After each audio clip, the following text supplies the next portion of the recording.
할렐루야. 오늘도 주의 말씀을 통해서 여러분들과 교제가 있기를 원합니다.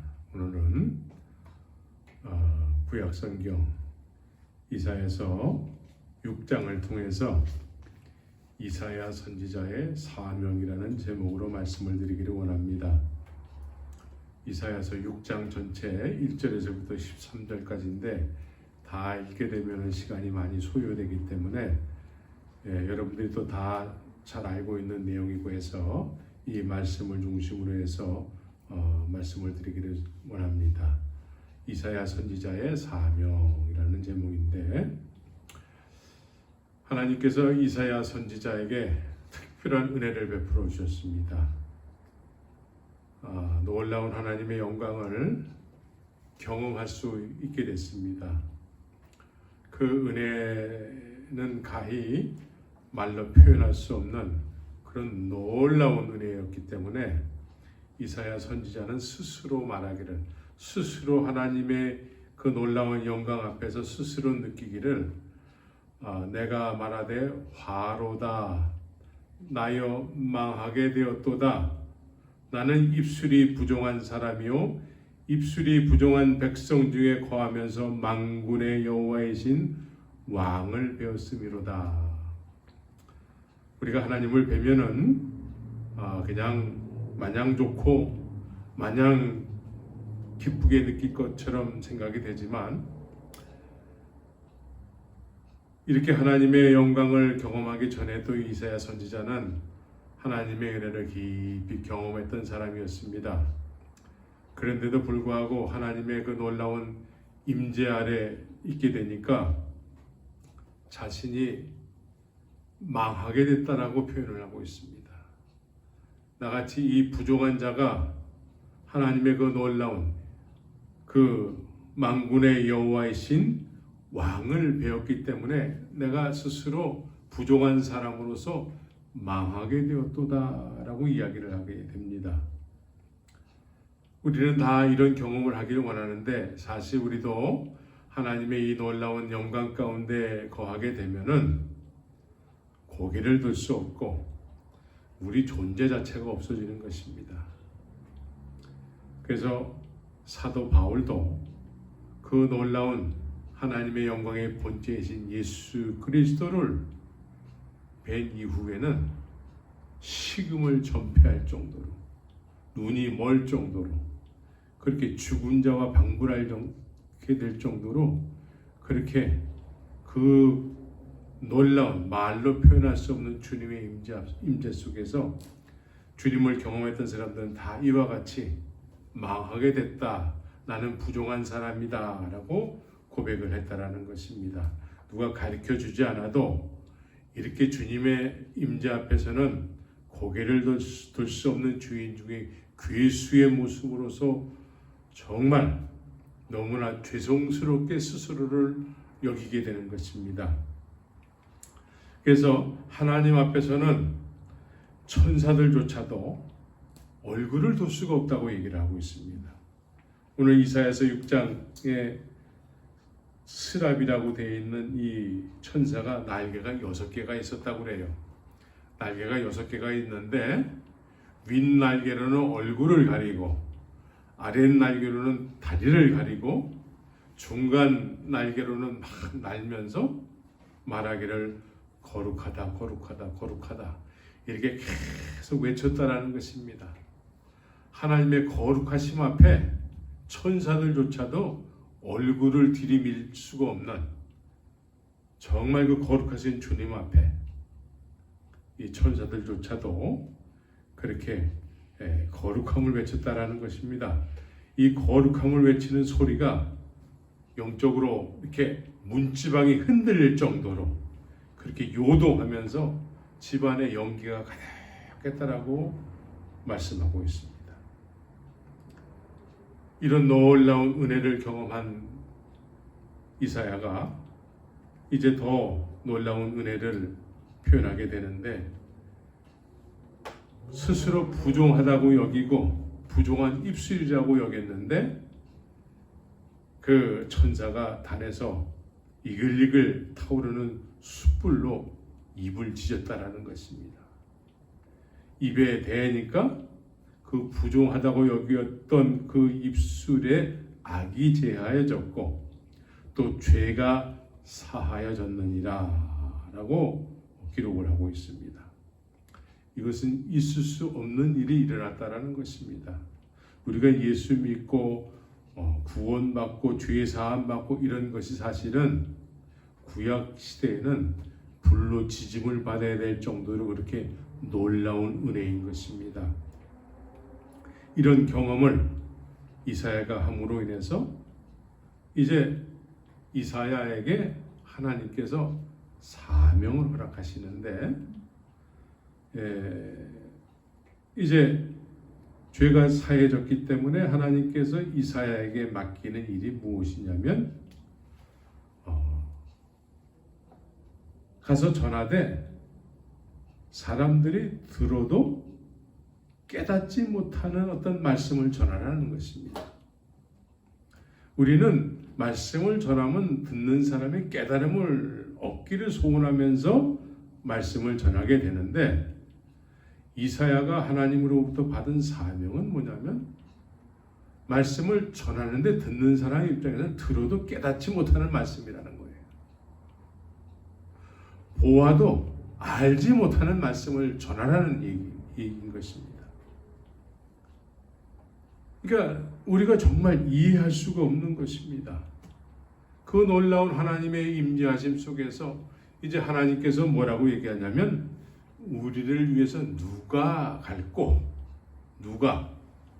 그러니까 주님께서는 가서 전하기를 간절히 원하고 계시는데 우리를 위해서 누가 갈꼬 하면서 그런 놀라운 영광을 경험하고 죄를 사함을 받은 이사야가 그 말씀을 듣고 그 말씀을 듣게 하시면서 이사야로 하여금 자원하는 마음으로 이사야가 제가 가겠습니다 라고 했다라는 것입니다.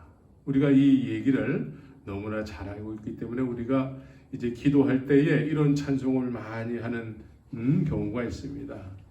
나를 보내소서 나의 마음 나의 몸 주께 드리오니 이런 찬송 이게 다 이사야서 6장에서 나온 그런 찬송이 되는 것입니다. 그런데 우리는 이렇게 하나님의 말씀을 전하면 하나님께서 역사하셔서 놀라운 부흥이 있기를 기대하면서 그렇게 자원하는 마음으로 가서 전하겠습니다. 이렇게 결단을 하게 되는데 오늘 말씀은 그런 내용이 아닙니다. 가서 전하기는 전하되 듣는 사람의 입장에서는 전혀 깨달음을 얻을 수 없는 말씀을 가서 전하라고 말씀하고 있는 것입니다. 그래서 이사야도 사실 우리도 전혀 이해가 안 되는 말씀인 것이죠. 믿음은 들으면서 시작되는 것인데 들어도 깨닫지 못하게 하는 말씀이라는 거예요. 말씀은 들음으로 인해서 이렇게 깨달음을 얻게 하기 위해서 전하는 것인데 전하더라도 깨닫지 못하게 하겠다는 것입니다. 보기는 보아도 알지 못하는 말씀이라는 것입니다. 그런데 더 기가 막히게 하나님께서 이사야에게 하는 말씀이 뭐냐면 하나님의 의도하심이 뭐냐면 오늘 9절 10절을 보게 되면은 여호와께서 가라사대 가서 이 백성에게 이르기를 너희가 듣기는 들어도 깨닫지 못할 것이요 보기는 보아도 알지 못하리라 하여 이 백성의 마음으로 둔하게 하며 그 귀가 막히고 눈이 감기게 하라 염려컨대 그들이 눈으로 보고 귀로 듣고 마음으로 깨닫고 다시 돌아와서 고침을 받을까 염려한다라는 거예요. 그러니까 고침을 못 받게 하겠다라는 것입니다. 하나님의 의도하심이 말씀을 듣고 깨달음을 얻어서 이렇게 하나님의 백성으로서 그렇게 놀라운 은혜 속에서 살게 하는 것이 아니고 하나님의 말씀을 들었는데도 안 들은 것과 같은 깨달음을 얻지 못하는 이게 하나님의 의도하심이라는 거예요. 정말 우리가 이해할 수 없는 말씀인 것이죠. 하나님께서 나에게 이렇게 하시면 큰일 나는 것입니다. 그래서 하나님의 백성은 이제 들려주는 말씀에 의해서 믿음이 출발하게 되는데 들었는데도 깨닫지 못하는 말씀이라는 것이죠. 근데 이사야는 전하는 말씀인데 듣는 사람들은 깨달음을 얻을 수 없는 말씀이라는 거예요. 근데 하나님께서는 저들에게 이런 말씀을 간절히 전하기를 원하고 계세요. 이게 도대체 앞뒤가 맞지 않는, 이해가 전혀 안 되는 그런 말씀을 지금 이사야서 6장을 통해서 말씀하고 있는 것입니다. 그래서 내가 누구를 보내며 누가 우리를 위하여 갈고 했을 때에 이사야가 자원하는 마음으로 가겠다고 말하게 되는 것이죠. 근데 깨닫지도 알지도 못하게 하는 그런 하나님의 말씀을 전하게 되는 것이죠. 이사야도 너무나 이해가 안 되는 것이죠. 하나님의 어떤 그런 간절히 가서 전하라고 하는 말씀은 이해가 되는데 가서 전하게 되는 내용은 들어도 깨달음을 전혀 얻지 못하게 하시겠다는 하나님의 의도하심이 있는 것이죠. 그러니까 전하는 사람 입장에서는 전해도 열매가 전혀 나타나지 않는, 열매를 얻을 수 없는, 전도를 하더라도 전도가 전혀 되지 않는, 전도의 열매가 맺히지 않는 그런 일을 지금 하나님께서 이사야에게 하라고 말씀하고 있는 것입니다. 그래서 이사야도 너무나 이해가 안 되기 때문에 그러면 그렇게 언제까지 해야 되나요? 라고 이사야가 이제 주님께 11절에서 그렇게 묻고 있는 것입니다. 내가 가로되 주여 어느 때까지니까, 언제까지 그렇게 해야 됩니까? 라고 물었습니다. 그랬더니 하나님께서 뭐라고 말씀하시냐면은 성읍들은 황폐하여 거민이 없으며 가옥들에는 사람이 없고 이 토지가 전폐하게 되며 사람들이 여호와께 멀리 옮기워서 이 땅 가운데 패한 곳이 많을 때까지니라. 쉽게 말해서 이 땅에 사람이 없어질 때까지 그렇게 하라는 것입니다. 왜 이렇게 하나님께서 당신 자신의 백성들이라고 하는데 이런 사람들에게 이렇게 야박하게 하실까요? 하나님, 우리가 아는 하나님은 우리에게 더 은혜로운 말씀을 주셔서 우리로 하여금 그 말씀을 깨닫고 정말 주 안에서 기쁨과 그 놀라운 영광 속에서, 은혜 속에서 살게 하시는 하나님으로 우리가 이해하고 있을 텐데 오늘 하나님께서 이사야를 통해서 우리에게 말씀하는 내용은 전혀 우리가 생각하는 하나님의 모습이 아닌 것이죠. 전혀 우리가 생각하는 하나님의 모습이 아니에요. 만약에 여러분들에게 하나님께서 이사야에게 말씀한 것처럼 여러분들에게 이렇게 말씀하시면 여러분들은 뭐라고 하시겠습니까? 여러분들은 아무 토를 달지 않고 예, 알겠습니다. 그렇게 하시겠습니까? 내가 말씀을 전하는데도 듣는 사람의 입장에서는 전혀 깨달음을 얻지 못하는, 또 깨달음을 얻지 못하는 이유는 하나님께서 그렇게 하시겠다는 거예요. 나는 전하는데 전하라고 나를 보내셔놓고는 하나님께서는 깨닫지 못하게 하시겠다는 것입니다. 그럼 여러분들은 어떻게 하시겠습니까? 우리 같으면 보통 아유 그럼 난 안 할래요. 이렇게 하시겠죠. 내가 말씀을 전한다 할지라도 결국은 하나님께서 깨닫지 못하게 쉽게 말해서 방해하시겠다는 거예요. 그런데 방해하시겠다고 말씀하시면서 또 우리 보러 가서 전하라고 얘기하는 것이지요. 이해가 되십니까? 아무 소출이 없는 하나님의 일을 하라는 것입니다. 그러면 우리의 생각으로는 차라리 안 하는 게 더 낫다라고 여길 것입니다. 그런데 하나님을 온전히 경험한 사람들은 하나님께서 의도하시는 모든 일들에 대해서 자기의 상식으로 그건 안 되지요 라고 할 수 없다는 거예요. 하나님께서 하라고 하시면 무조건 하는 것이라는 거예요. 하나님의 그 놀라운 영광 가운데 있게 되니까 나라는 존재는 존재라고 할 것도 없는 아주 무익한 존재라는 것입니다. 무익한 존재가 하나님 앞에 항변할 수 있을까요? 할 수 없다는 거예요. 이사야는 이해는 안 되지만 무조건 하나님의 영광 가운데 있게 됨으로 인해서 불가항력적으로 하나님의 일은 그냥 순종하는 것이라는 것을 오늘 말씀을 통해서 가르치고 있는 것입니다. 그래서 하나님의 놀라운 영광 가운데 있다가 나온 사람들은 하나님의 영광 가운데 있다가 살아나온 것만 해도 다행이다 라고 여기게 되는 것이죠. 감사해요 하면서 주님이 허락하신 일이기 때문에 이해는 안 되지만 무조건 하겠습니다 라고 그런 마음으로 순종하는 마음으로 모든 일을 감당해야 되는 것입니다.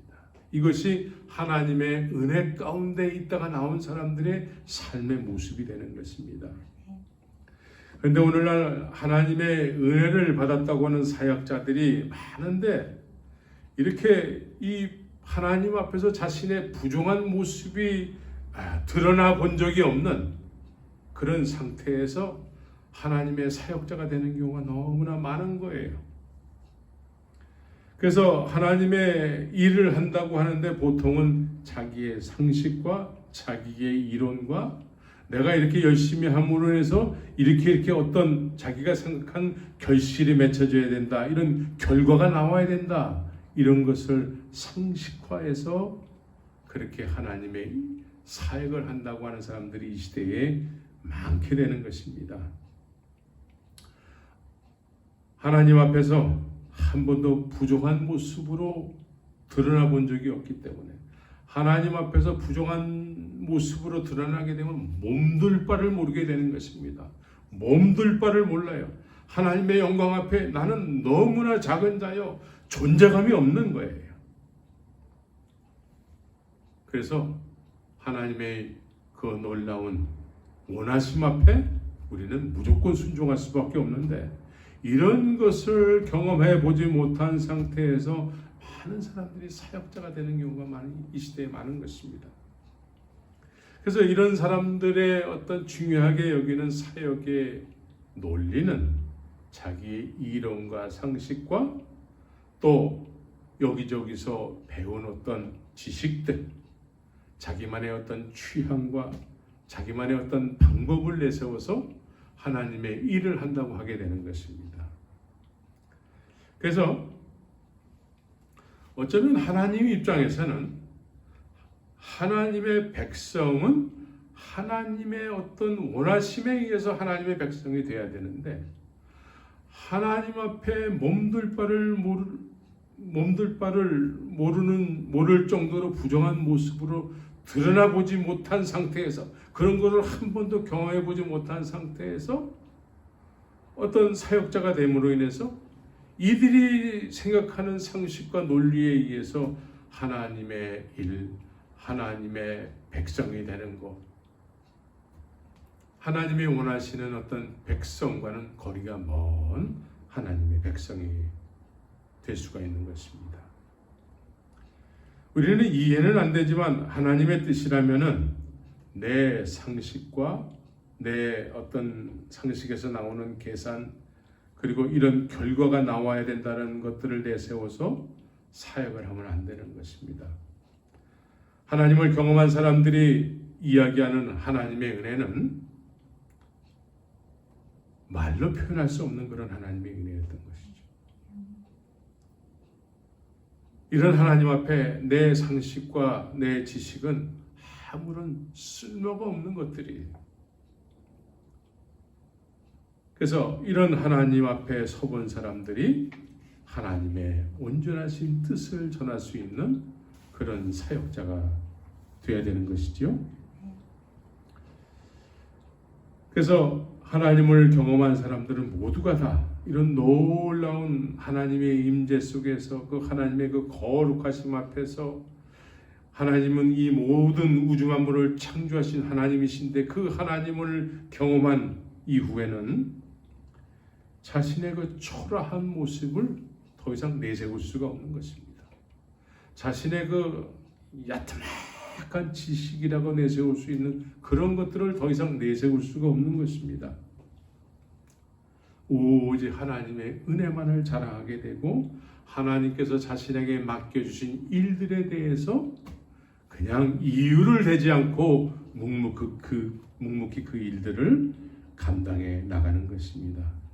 그래서 바울도 사울로 살 때에는 하나님의 영광의 본체이신 예수 그리스도를 경험했을 때에 이 사도 바울은 죽은 자와 같이 됐어요. 식음을 전폐하고 나중에 작은 자 중에 가장 작은 자요 죄인 중에 자기는 괴수다라고 표현을 했습니다. 더 이상 내가 지금까지 살아오면서 경험하고 배우고 이런 것들을 하나님 앞에서 하나님의 일을 하는 데 있어서는 내세울 수 없는 것들이었다라는 것이죠. 그래서 오직 성령의 인도하심을 받아서 하나님께서 주관하시는 사역을 감당했던 것입니다. 예수님을 따르던 제자들도 하나님의 영광의 본체이신 예수 그리스도를 그리스도로 경험하게 됐을 때에 그 그리스도 예수께서 나를 따르라 했을 때 이유를 불문하고 그냥 따르게 된 것입니다. 자기의 생각과 의지와 계획, 앞으로 장래의 자기의 삶의 계획을 이야기하지 않고 그런 모든 것들을 예수 그리스도에게 다 맡길 수밖에 없는 삶을 살기 시작한 것입니다. 그만큼 하나님의 놀라운 영광 앞에 서게 되면은 나의 자그마한 의지라든가 자그마한 지식이라든가 상식은 내세울 수 없는 그런 아무 쓸모없는 것이 되는 것입니다.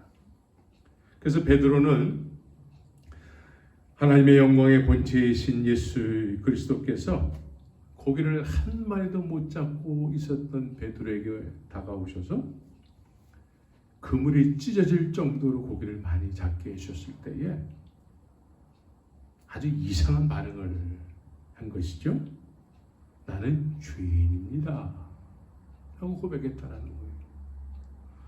베드로에게 회개하라 천국이 가까웠느니라 이렇게 말씀하지 않으시고 베드로의 안타까운 모습을 보시고서는 고기를 한 마리도 못 잡고 밤새도록 수고만 했던 베드로에게 저 깊은 데로 가서 그물을 던져봐라 해서 그물이 찢어질 정도로 고기를 많이 잡게 해주신 이후에 베드로에는 예수님에게 무릎을 꿇으면서 나는 죄인이다 나를 떠나소서라고 그렇게 고백을 했다라는 것이죠.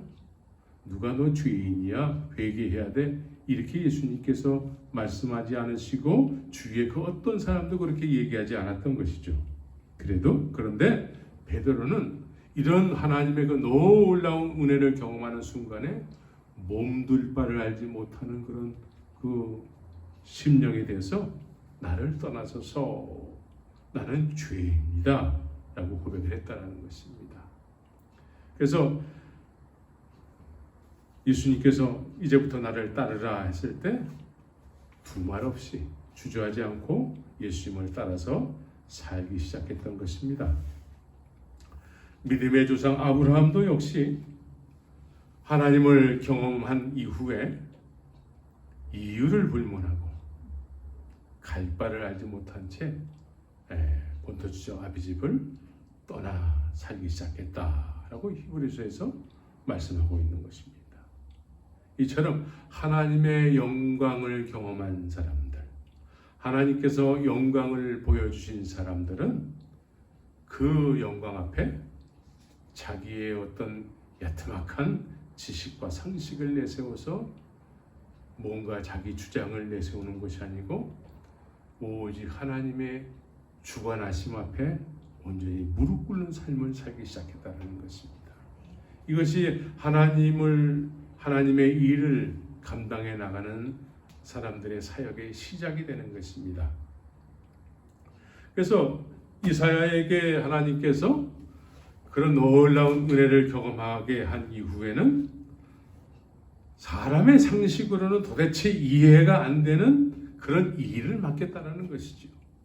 말씀을 전해도 깨닫지 못하는 말씀이라는 것이죠. 보기는 보아도 알지 못하는 말씀이라는 거예요. 근데 그거를 간절히 하나님께서 전하기를 원하세요. 여기에 자기 상식을 내세워서 그러면 내가 갈 필요가 없잖아요. 그 일을 내가 왜 해야 돼요? 하나님의 은혜가 임하지 않으면 보통 우리는 이런 반응을 하게 되는 것이죠. 그 일을 내가 왜 해야 되나요?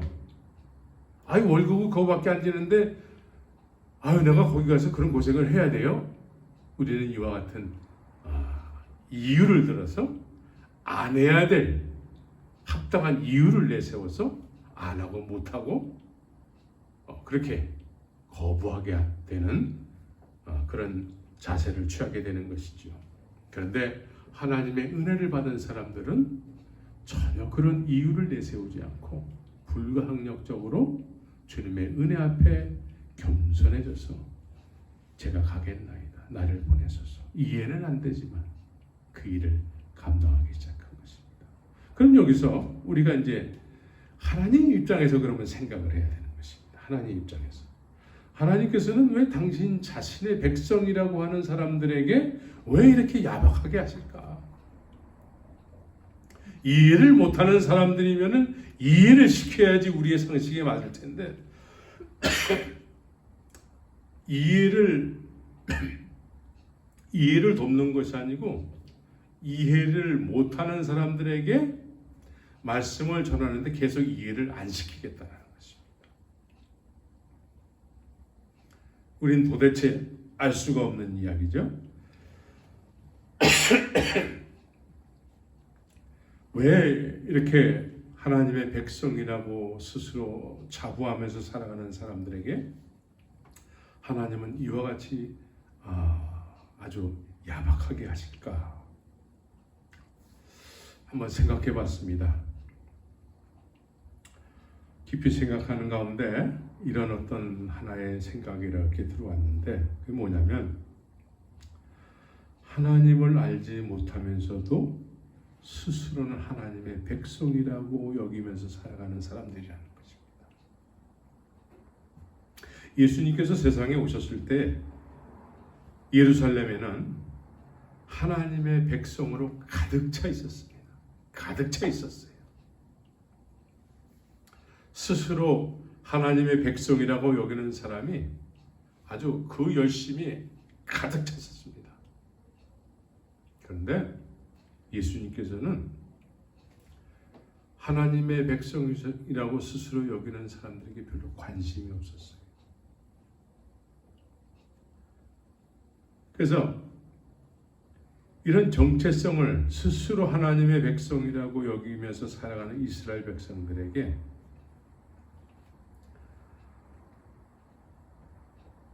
하나님께서 영광의 본체로 이 세상에 오셔서 예수 그리스도께서 이사야 선지자에게 말씀하신 것처럼 똑같이 하셨어요.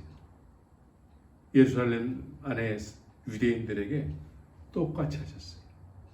똑같이 말씀을 전하는데 전에도 깨닫지 못하게 하기 위해서 내가 비유로 얘기한다. 비유로 말씀하는 이유는 저 사람들이 깨달을까봐 그래. 난 저 사람들이 깨닫는 걸 원치 않아. 이런 의미에서 비유로 말씀하셨다는 것입니다. 이사야 선지자에게 하나님께서 말씀하신 것과 같이 그 하나님께서 영광의 본체이신 예수 그리스도로 오셔서 똑같이 하셨다는 것입니다. 그래서 마태복음 13장 15절에서 보게 되면은 우리 마태복음 13장 15절을 한번 보겠습니다. 마태복음 13장 15절.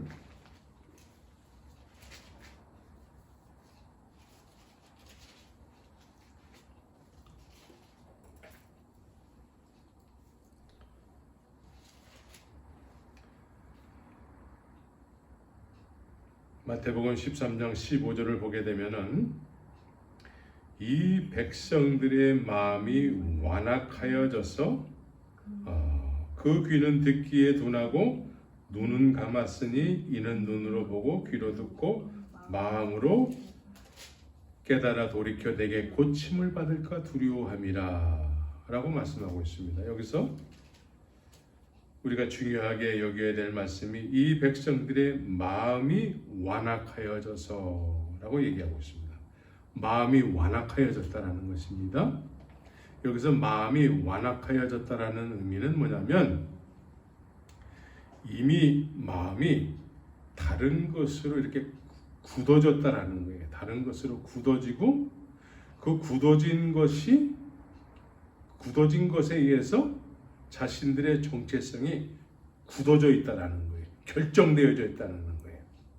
자신들의 어떤 마음에 굳어지게 했던 것, 그것으로 인해서 자신들의 정체성이 결정되어 있다라는 거예요.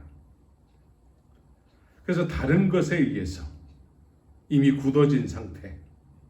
그래서 삶도 그 굳어지게 했던 그것에 의해서 이미 삶도 그렇게 살아가고 있고 그런 정체성을 가지고 있습니다. 그런데 이 마음에 굳어진 것, 그래서 이 마음에 굳어지게 했던 것으로 해서 결정되어진 상태, 이것이 뭐냐면 이들은 그 정체성이 뭐냐면 우리는 하나님의 백성이라는 것입니다. 하나님의 백성이라고 여기는데 마음이 완악해서 마음이 딱딱해져서 이렇게 딱딱하게 원인 제공을 한 그것에 의해서 이제 하나님의 백성이라고 하는 정체성을 가지고 살아가고 있다라는 거예요.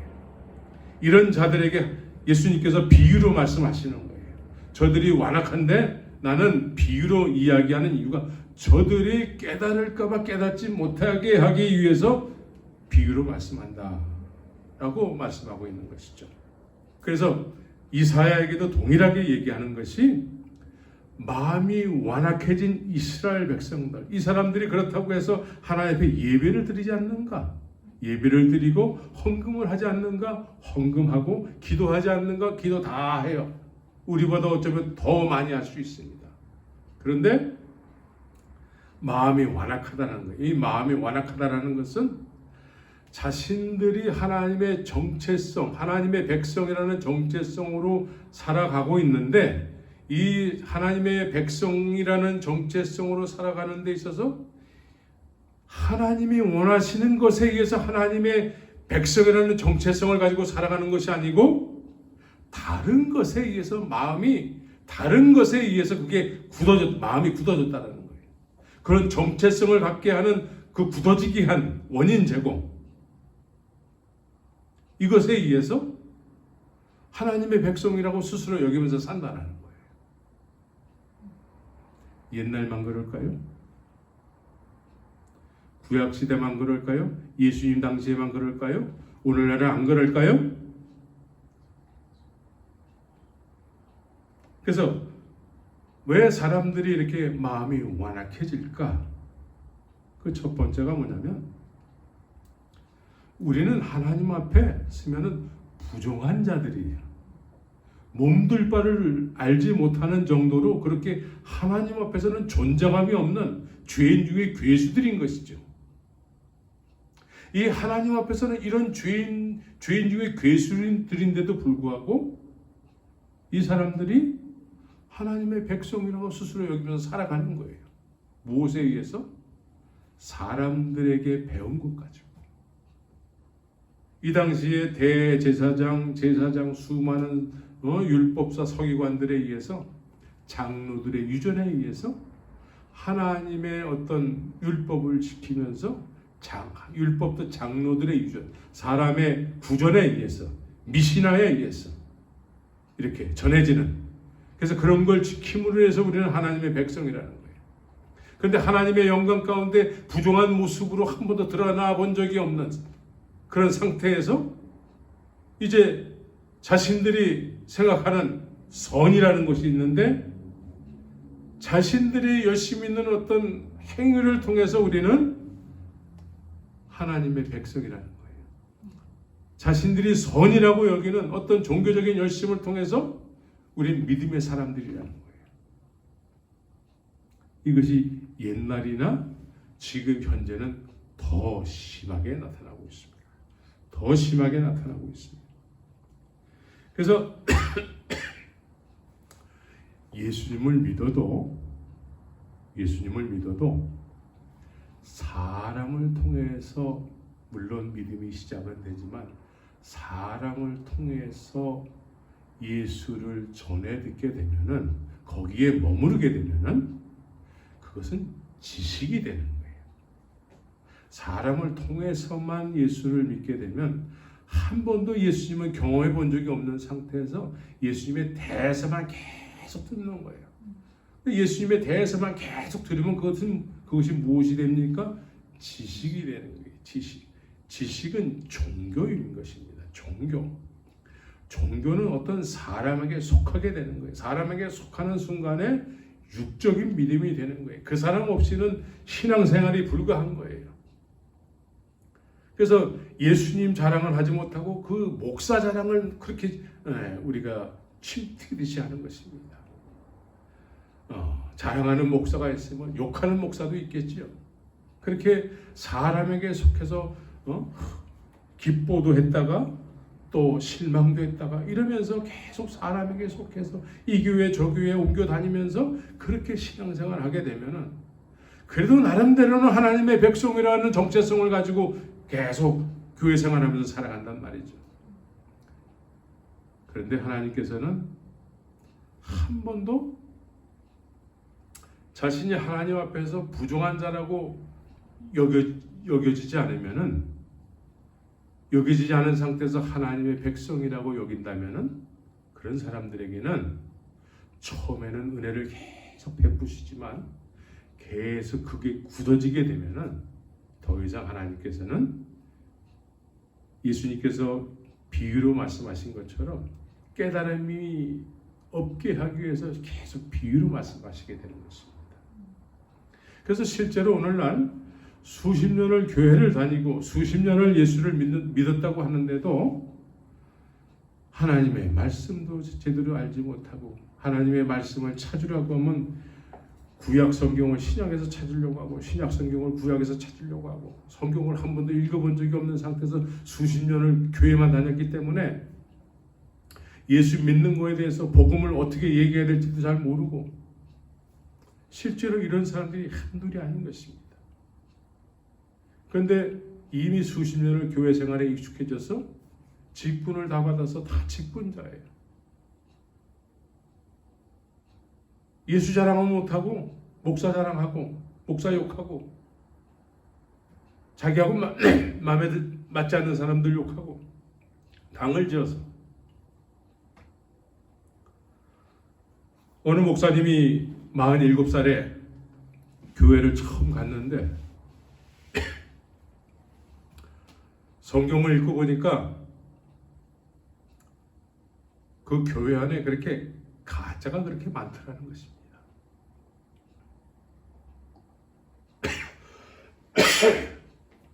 왜 그렇게 가짜가 많을까요? 하나님 앞에서 부정한 자로 한 번도 서본 적이 없는 상태에서 스스로는 하나님의 백성이라는 정체성으로 살아가기 때문에 그렇습니다. 그래서 우리는 이사야를 통해서 하나님께서 원하시는 믿음의 상이 어떤 것인지를 분명히 알아야 되는 것입니다. 우리는 우리가 정해놓은 선을 가지고 신앙생활을 하면 안 되는 것입니다. 우리가 선이라고 여기는 것은 그건 선이 아니고 악이 되는 것입니다. 아담과 하와가 처음 범죄하고 난 이후에, 선악과를 따먹고 난 이후에 이들 스스로는 이제 하나님 앞에 절대로 나갈 수 없는 존재라고 스스로 느끼게 된 것입니다.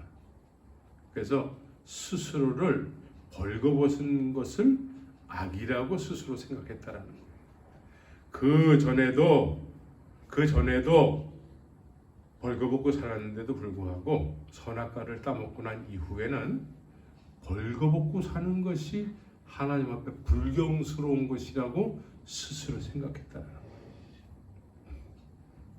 그래서 하나님 앞에 부끄러워서 나갈 수가 없는 존재고, 그래서 우리 스스로는 선이라고 생각해낸 것이 잎사귀로 중요 부분을 가리면서 살아야 된다는 것입니다. 스스로가 생각해낸 선인 것입니다. 우리가 스스로 선이라고 생각하는 것, 죄인이 스스로 선이라고 생각하는 것이 뭐냐면, 우리가 열심히 있는 어떤 행위를 통해서 뭔가 사람들 앞에서 자기의 어떤 죄인의 모습, 수치스러운 것을 자꾸 가리려고 한다는 것이죠. 사람들한테 자꾸 인정받으려고 하는 것입니다.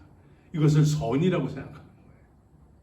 그래서 오랫동안 이런 것에 익숙해져 가지고 예배당 안에서는 열심히 뭔가 봉사를 해야지만 될 것처럼, 집에서는 전혀 안 하고 밖에 나가서는 전혀 안 하는데 예배당 안에서만 열심히 뭔가를 해야 된다는 거.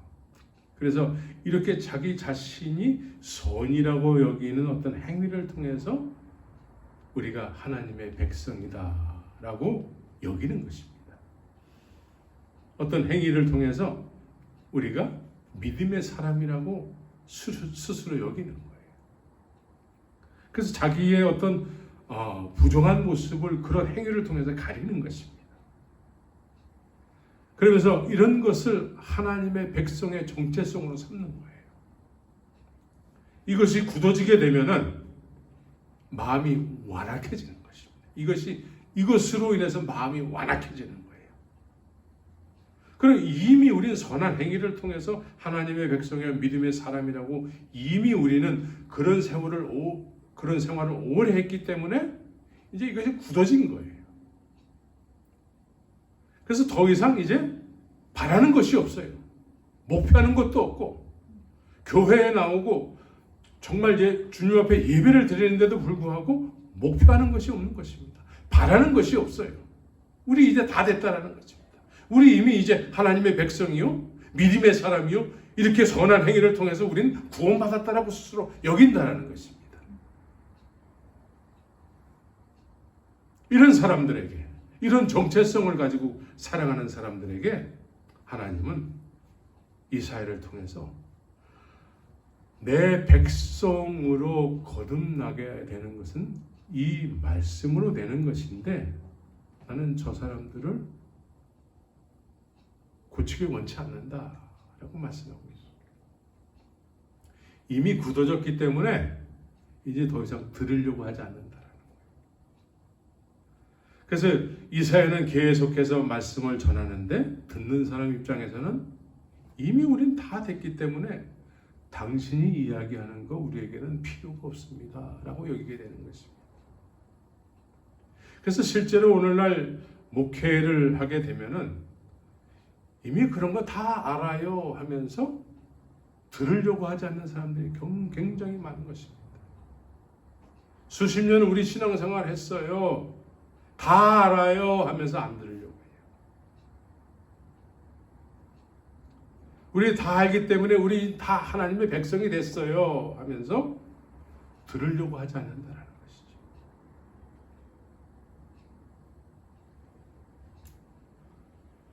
그래서 이렇게 마음이 완악해져서 자신이 선이라고 여기는 어떤 열심히 있는 행위를 통해서 이미 우리는 하나님의 백성이 됐고 믿음의 사람이 됐고 구원받은 사람이 됐기 때문에 이제 정말 주님께서 들려주기를 원하는 말씀을 들으려고 하지 않게 되는 것이죠.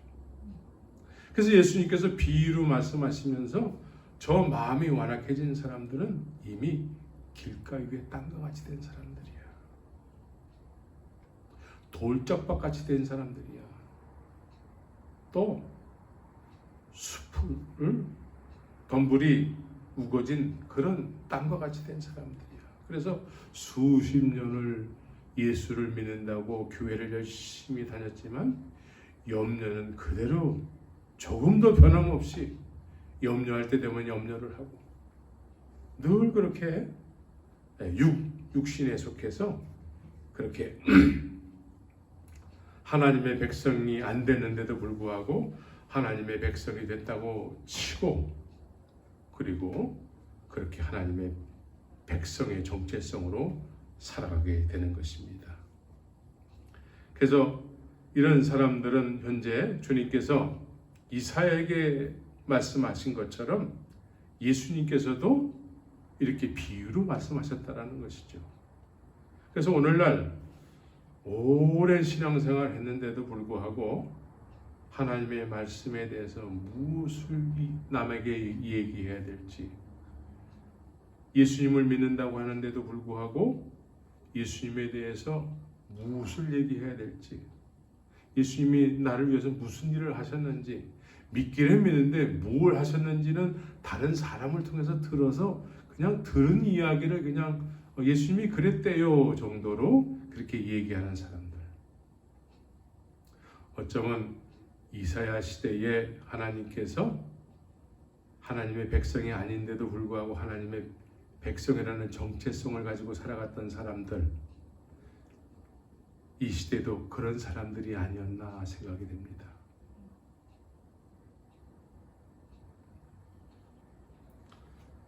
우리는 하나님의 영광을, 하나님의 그 영광 앞에 몸둘 바를 알지 못하는 부정한 모습으로 분명하게 한 번은 그런 주님 앞에 서본 경험이 있어야 되는 것입니다. 그래서 하나님의 백성의 정체성도 하나님의 그 놀라운 임재 속에서 부정한 자로 한번 드러난, 나는 어둠이요 빛이신 예수님 앞에 한번 서본 경험이 있어야지만, 그러므로 인해서 하나님의 백성의 정체성을 가지고 제자의 삶을 살기 시작해야 되는 것입니다.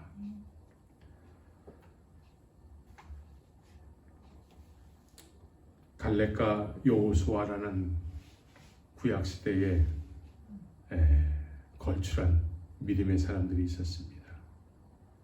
갈렙과 여호수아와 함께 애굽에서 탈출한 사람들이 셀 수 없이 많은 수십만, 수백만의 사람들이 함께 나왔던 것이죠. 이 갈렙과 여호수아는 어떤 환경 속에서든,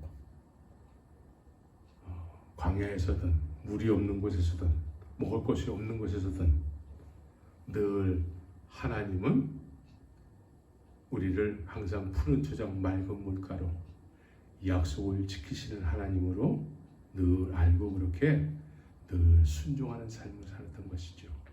그러나 함께 애굽에서 나온 수백만의 사람들은 육신의 문제가 생길 때마다 이제 불평, 불만을 털어놓기 시작하는 것이죠. 한두 사람이 털어놓는 것이 아니고 전체가 다 털어놓는 거예요. 전체가 다. 하나님을 믿는다는 의미는 여호수아 갈렙처럼 이런 불평불만으로 살아가는 수많은 하나님의 백성이라고 여기는 틈바구니 속에서 하나님을 하나님으로 알고 살아가는 사람인 것입니다. 이것이 진정한 믿음의 사람이요, 진정한 하나님의 백성으로 살아가게 되는 것입니다. 이런 사람들에게 하나님께서 약속하신 그 약속을 하나님께서 지키시게 되는 것입니다. 그래서 여호수아와 갈렙만 가나안 약속의 땅에 들어가게 되는 것이죠. 나머지 사람들은 그들이 불평불만한 대로 하나님을 광야에서 죽이시는 하나님으로 알았기 때문에 그렇게 안 사람들은 다 어떻게 됐습니까? 광야에서 다 죽었어요. 광야에서 다 죽어갔습니다. 그런데 이들이 그날은 만나와 메추라기를 먹었지만 그들이 불평불만하면서 하나님을 하나님 되지 못하게 알았던, 광야에서 죽게 하는 하나님이다 라고 알았던 그들은 하나님의 은혜 가운데 만나와 메추라기를 먹으면서도 그 은혜 가운데 살았음에도 불구하고 그렇게 알았던 하나님이기 때문에 그렇게 알았던 하나님대로 광야에서 죽게 된 것입니다. 오늘 우리는 하나님을 하나님으로 아는 지혜가 필요합니다. 어떤 환경 속에서든 무화과나무가 무성치 못하고 포도나무에 열매가 없을지라도 밭에 식물이 없을지라도 외양간에 양이 없을지라도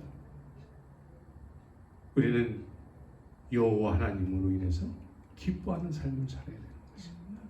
이것이 하나님을 온전히 하나님으로 알고 살아가는 하나님의 백성의 삶의 모습인 것입니다. 이런 사람들이 하나님을 기쁘시게 하는 삶을 살게 되는 것이죠. 어떤 환경 속에서든 하나님을 바라보면서 하나님에 의해서 늘 기뻐하는 삶을 살게 되는 것이죠. 그래서 그리스도 안이라는 의미를 여러분들이 깊이 묵상해야 되는데, 그리스도 안에 우리를 있게 하십니다. 하나님은 우리를 그리스도 안에 있게 하시기 원하세요. 그리스도 안에 있게 되면 우리는 어떤 모습의 삶을 살까요? 그리스도 안에 있게 되면 우리는 항상 감사하게 됩니다. 항상 기뻐하게 됩니다. 또 기도하게 됩니다. 이것은 그리스도 안에서 너희를 향하신 하나님의 뜻이니라. 그리스도 안에서만 가능한 거예요. 그리스도 안에 있게 함으로 인해서 우리는 하나님을 누리는 삶을 살게 되는 것이죠. 갈렙과 여호수아가 불평불만하는 그런 사람들 틈바구니 속에서도 늘 하나님을 하나님 되시게 알고 하나님만을 위해서 살았고 하나님의 약속을 바라보면서 살았고, 믿음은 바라는 것들의 실상이기 때문에 그 실상을 바라보면서 한 걸음 한 걸음 광야를 건너갔던 것입니다. 그러나 나머지 많은 사람들은 그 실상이 무너져 버린 것입니다. 육신의 문제가 생겼을 때에 그 약속하신 하나님의 그 약속의 실상이 무너져 버리고 원망으로 바뀌면서 그들은 그 약속의 땅에 들어가지 못하고 다 죽게 된 것입니다. 그래서 우리는 믿어도 거듭나도 광야에서 거듭나야 되는 것입니다. 육신의 한계를 뛰어넘어서 육신에 갇혀서 하나님을 이 육신 때문에 우리를 이런 문제로 인해서 우리를 죽게 하는 하나님이 아니라 그 문제를 통해서 하나님은 약속으로 이끄시는 하나님이시구나 라고, 그렇게 하나님을 하나님 되시게 하는 그런 믿음이 우리에게 절대적으로 필요하게 되는 것입니다. 그래서 하나님의 원하심, 오늘 이사야를 통해서 깨달음을 얻지 못하는, 들어도 깨닫지 못하는 말씀을 이사야보로 전하라고 얘기하는 것입니다. 왜냐하면 마음이 완악하기 때문에. 이미 하나님의 백성이라고 여기는데 스스로 그런 정체성을 가지고 살아가는데 하나님께서 원하시는 것에 의해서 하나님의 백성이라는 정체성을 가지고 살아가는 것이 아니고 다른 것에 의해서 스스로 선이라고 여기는 종교적 행위를 통해서 우리는 하나님의 백성이다라고 여긴다는 것이죠. 오늘날 이것이 심각해서 많은 교회들이 여기에 빠져 있습니다. 여기에 빠져 있어요. 자신들이 선하다고 여기는 종교적 행위, 그것도 열심히 해야지만 믿음이 좋다라고 여기게 되는 것이죠. 근데 그런 것은 나중에 그런 것이 필요할 수는 있습니다. 그러나 우리에게 절대적으로 필요한 것은 예수님께서 이 세상에 오셔서 말씀하시기를 회개하라, 천국이 가까워하라. 그런데 스스로 하나님의 백성이라고 여기는 그 정체성을 가지고 살아가는 사람들은 우리는 회개할 것이 없고 이미 우리는 하나님의 백성이에요 라고 생각하면서 살았다는 것입니다. 그래서 들어도 듣지 못하는 말씀이 되는 것입니다. 들어도 듣지 못해요. 봐도 알지 못하는 말씀이 되는 것입니다.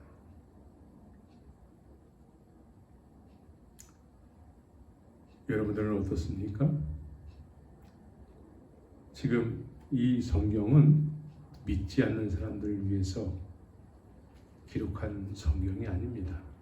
믿지 않는 사람들은 이 성경을 읽지 않아요. 믿는 사람들을 위해서 성경이 있는 것입니다. 이 성경을 많이 묵상하시면서 정말 이 말씀을 통해서 하나님의 백성으로서의 정체성을 가지시기 바랍니다. 쓸데없는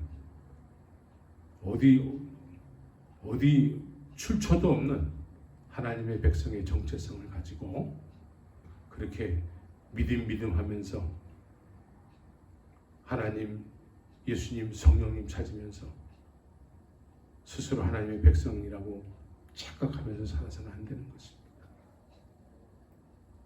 이제 우리는 부정한 자로 죄인 중에 괴수로 하나님 앞에 우리의 어떤 것을 내세울 수 없는 그런 작은 자로 그래서 야곱을 하나님께서는 뭐라고 얘기했냐면 너 지렁이 같은 야곱아 라고 얘기했습니다. 네, 지렁이 같은 야곱. 지렁이는 지능이라고는 전혀 없는 그런 존재죠. 또 양은 시력이 거의 없는 존재죠.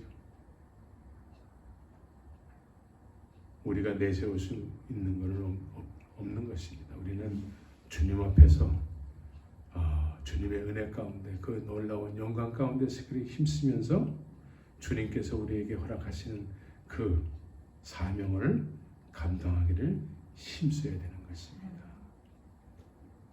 우리 모두가 이 어두운 시대에 정말 이사야와 같이 하나님 앞에 부족한 자로서 서기를 힘쓰는 복된 그런 예배자, 기도자의 삶을 사시기를 예수의 이름으로 축원합니다.